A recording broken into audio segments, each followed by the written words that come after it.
Hello, do you know that Monteria is a town near the northern of the Caribbean coast of Colombia and that is famous for the iguanas?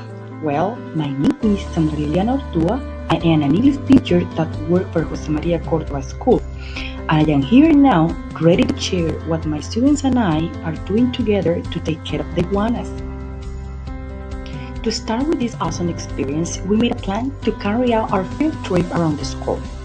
As we live in a town which is usually between 28 to 34 Celsius, we decided to make hats and binoculars to enjoy our experience. I brought a template for the students to draw, cut and color for them to make their own hat. We took a different session from the lesson to get this task ready. As we have been learning a lot with NatGeo resources, we decided to take black and yellow colors as the inspiration to decorate the hat.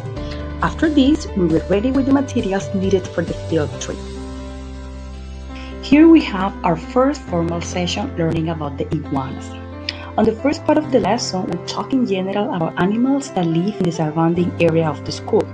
But then we made emphasis on our classroom neighbors, which are the iguanas. We developed two activities. The first one was a wall chart to decorate the classroom and sparkle inspiration in our environment to take care of these animals. Also, we used a NatGeo material to learn about different types of iguanas. On our next session, we went on the field trip. But before that, we talked about different iguanas and I shared a presentation where my students could learn about iguanas around the world. We used Microsoft tools to design the presentation and movie makers for videos.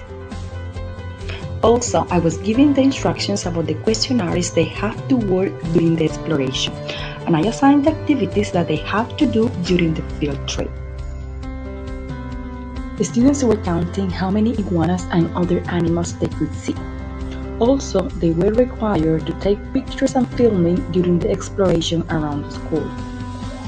During the field trip, students used tablets provided by Computadores para Educar, which is a program from the Colombian government to incentivize the use of technology in schools. The students walked around, they took hundreds of pictures, played the role of being reporters to cover good news about iguanas, among other activities. All that information that we gathered through the field trip was useful for the reflection process that we developed in the classroom. After this, my students start thinking of raising a voice for preventing other students to mistreat the iguanas.